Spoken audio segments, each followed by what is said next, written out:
Caught my spoiled sister kissing my boyfriend a week before her wedding. Told her fiancé, thought he ignored it, but he shocked everyone at the wedding. As a 28-year-old woman, I found myself in a challenging situation involving my 26-year-old sister and my 29-year-old boyfriend. My sister's wedding was fast approaching, and I began to notice that her behavior around my boyfriend was becoming increasingly peculiar. Initially, it wasn't anything overt, just small, subtle actions that left me feeling uneasy.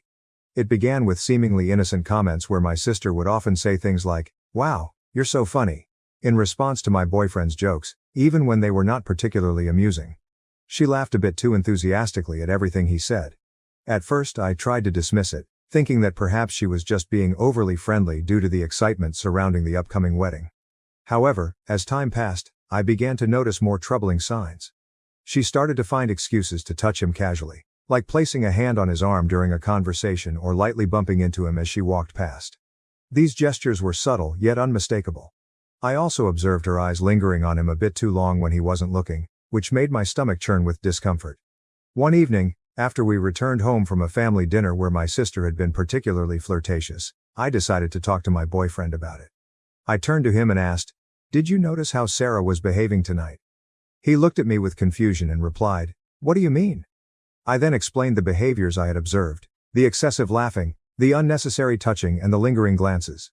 He listened, but after a moment he simply shrugged and said, "I think you're overthinking it.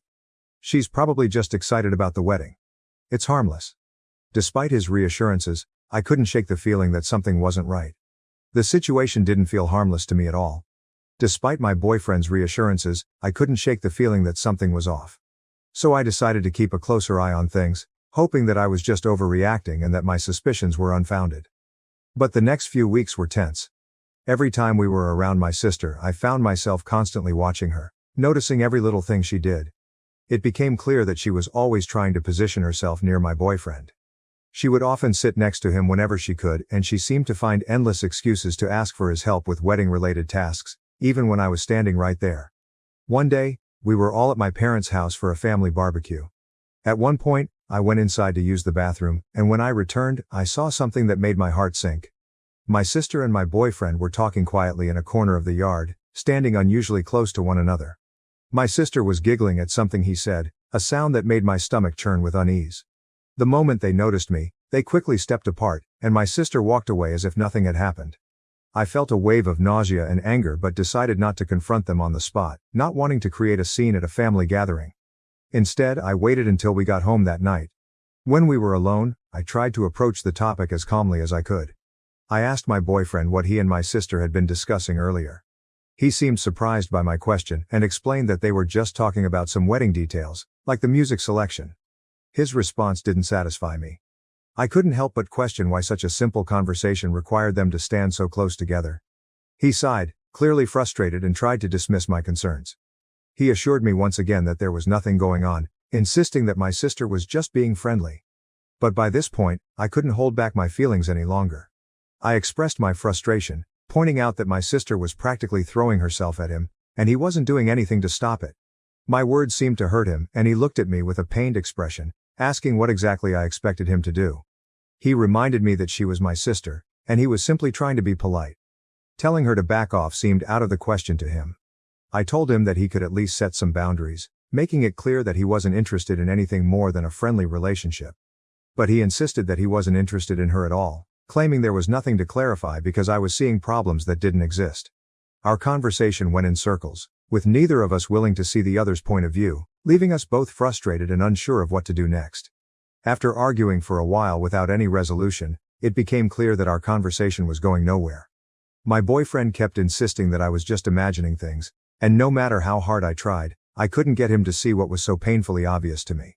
In the end, we both went to bed feeling angry and frustrated with the issue still unresolved. The following day, I realized that I needed to confront my sister directly.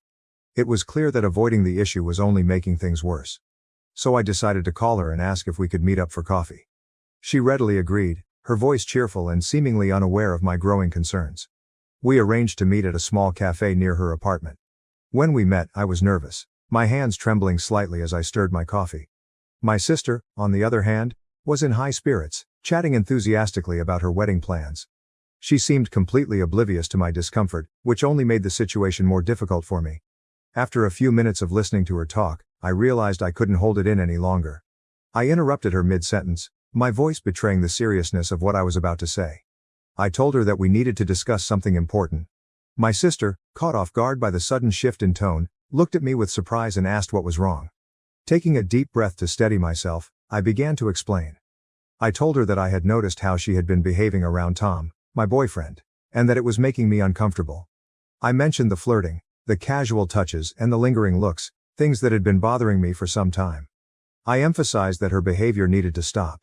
As I spoke, I watched her face transform through a range of emotions. At first, there was surprise, then confusion, and finally, anger. She demanded to know what I was talking about, vehemently denying that she had been flirting with Tom at all. I refused to back down, insisting that she had been doing exactly that, whether she realized it or not. I explained that her actions were not only inappropriate but were also causing me a great deal of distress. She responded with a laugh, though it was far from a genuine one. She told me I was being ridiculous, dismissing my concerns by saying that Tom was practically family and that she was just being friendly. However, her words did little to ease the tension between us, and I could tell that this conversation had struck a nerve. As I sat there, it became clear that this was not going to be an easy issue to resolve, and the rift between us was likely only going to deepen. I couldn't hold back any longer and expressed my frustrations, pointing out that it was more than just friendliness. I explained that she was constantly finding excuses to be near my boyfriend, to touch him, and to laugh at all his jokes, even the ones that weren't particularly funny. To me, it was clear what she was doing, and it was making me increasingly uncomfortable. As I spoke, I could see her face turn red with anger and disbelief. She was clearly shocked by my accusations, especially since they came so close to her wedding. She responded with a sharp retort, questioning my confidence and suggesting that I must be deeply insecure to accuse her of such behavior. Her words stung, but I knew I had to stand my ground. I tried to explain that my concerns weren't about insecurity, but rather about respect. I told her she was crossing a line that shouldn't be crossed, and that her behavior needed to stop immediately. Suddenly, she stood up, her chair scraping loudly against the floor, signaling the end of our conversation.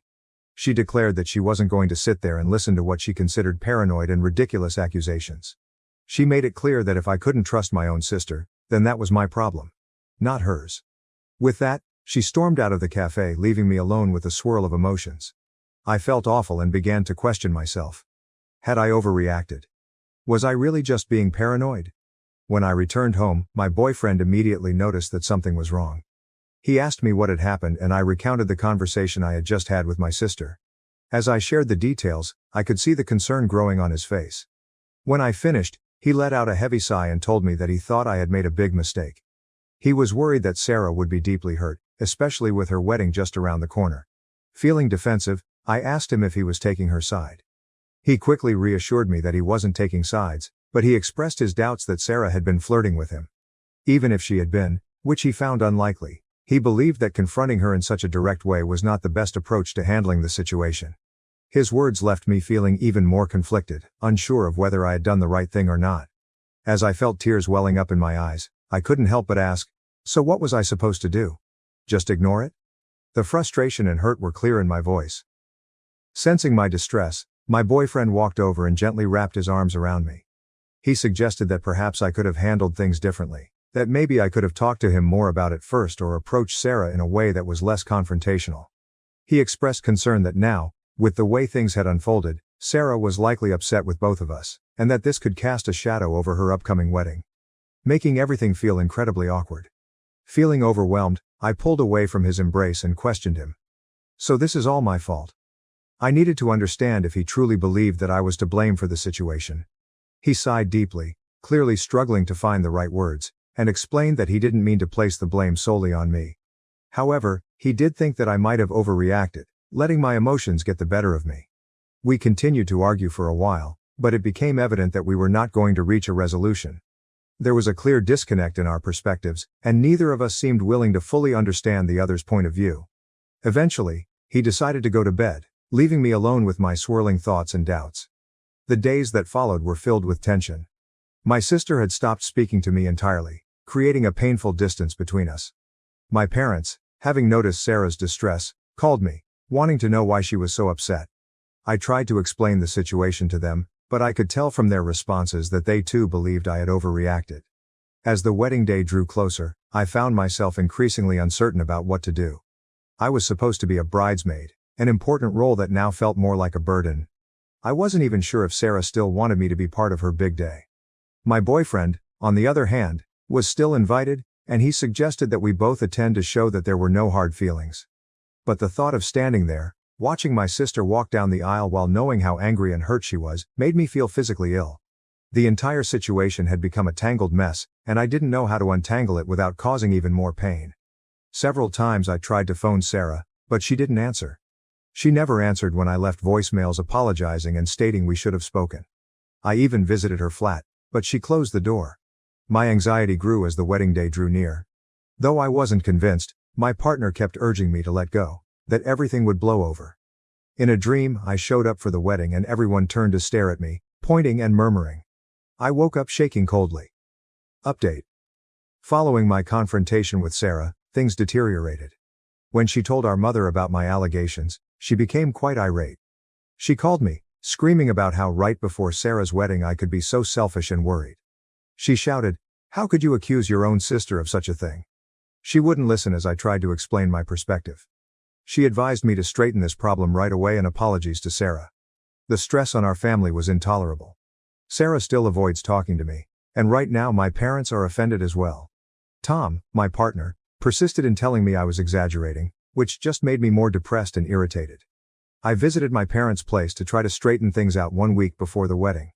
I heard subdued voices coming from the side of the house as I got to the front door. Intrigued, I strolled to the garden and stopped in astonishment at what I saw there. Sarah and Tom were partly concealed behind a big plant. Locked in a passionate hug, they kissed firmly. Sarah's legs were wrapped around Tom's waist, his hand was beneath her top. They were completely absorbed in one another that they failed to even see me standing there. I thought I had been given a stomach punch. All the air left my lungs and for a minute I was unable to move or talk. As the reality of what I was witnessing began to sink in, a powerful wave of anger and betrayal surged through me.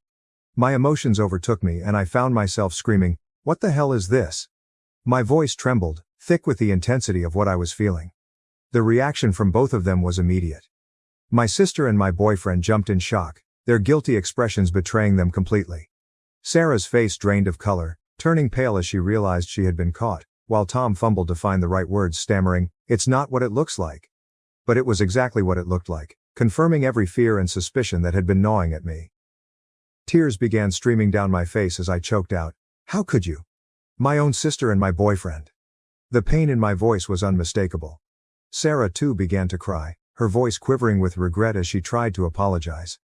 "I'm so sorry," she sobbed, struggling to explain. "We didn't mean for this to happen." But I couldn't stand to hear any of their excuses. The betrayal was too deep, too raw. Without another word, I turned and fled, running back to my car. Their desperate calls for me to return fell on deaf ears as I drove away, my mind spinning with disbelief and hurt. As I sped away, my phone began to ring repeatedly, first Tom, then Sarah, and finally my mom. I couldn't bring myself to answer any of them. The pain was too fresh, too overwhelming. When I finally arrived home, I felt numb. I immediately packed a bag with some clothes and the essentials I would need for a few days. I couldn't stay here, not after what had just happened.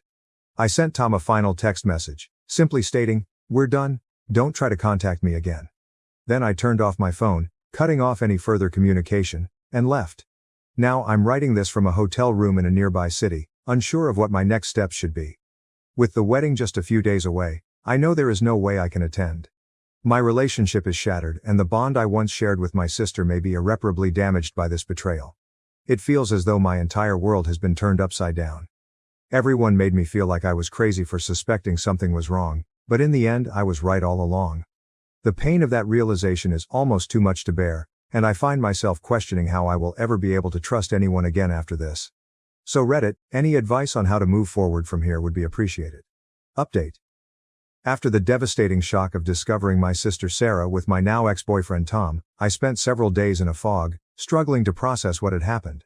My phone was constantly buzzing with messages and missed calls from both of them, as well as from my parents, but I just couldn't bring myself to respond. I was too overwhelmed, too hurt. Eventually though, I came to see that Mark, Sarah's fiancé, was one person who definitely needed to know the truth. With a heavy heart, I made the difficult decision to call him. When Mark answered, I could hear the confusion in his voice.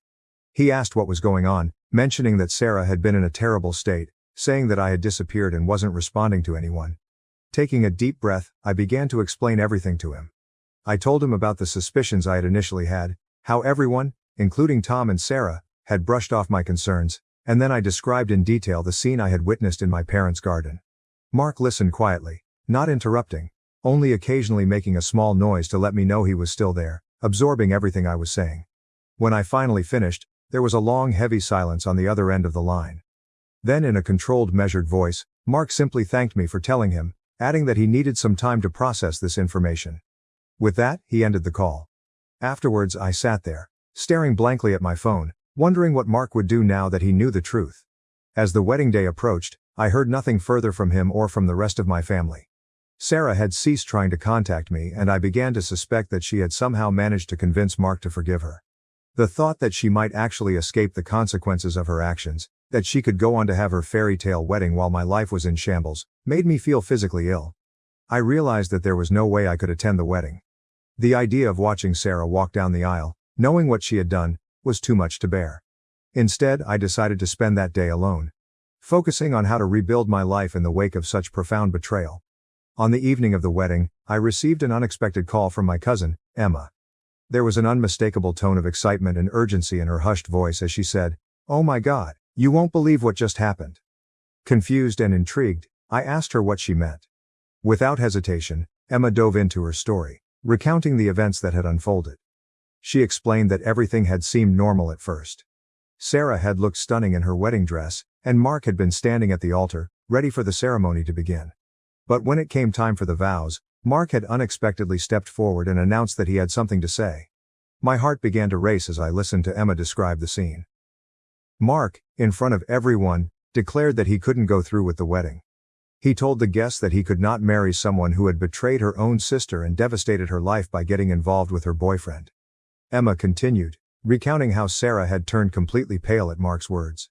Then, to everyone's shock, Mark turned to my parents and apologized, telling them that they needed to know the real reason why I had distanced myself from the family. Emma went on to say that Sarah had started crying. My parents had been left startled and perplexed, and the guests had started whispering among themselves in an attempt to make sense of things. Mark had then walked out of the church, leaving Sarah sobbing alone at the altar. "It was like something out of a movie," Emma told me, her voice still tinged with disbelief. "Everyone's in shock. Your parents are trying to get the full story from Sarah, but she's an emotional wreck."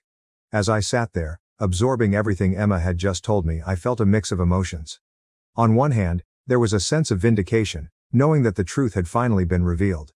But on the other hand, I couldn't help but feel a deep sadness for the pain and turmoil this had brought upon my family. Emma, sensing my silence, gently asked, "Are you okay?" I'm not sure," I said truthfully. I never wanted it to wrap like this. After a little more conversation with Emma, I hung up and sat silently attempting to sort things. Though at what cost, the truth was out. My friendship with Sarah broke, my relationship with Tom ended, and now my whole family was in crisis. I came to see that although the truth was now clear-cut, it did not instantly correct everything. Healing and regaining trust still lay a long road ahead. But I felt a little relief for the first time since this entire ordeal started. At least now, I could begin to advance free from the weight of silent facts dragging me back. Regarding what next, I'm not sure. Though I know I will eventually have to face my family, right now I am living one day at a time. If nothing else, this encounter has shown me the value of following my gut feeling and defending myself even in front of people who question me. To all who helped me through my journey, thank you. Your words of encouragement have more value than you could possibly know. And to others in the same circumstances, keep in mind. Rely on your gut feeling and resist being gaslighted into disbelieving your own impressions by anyone. Thank you for watching. If you haven't subscribed yet, please do so and hit the notification bell to stay updated with more shocking real-life stories happening around you.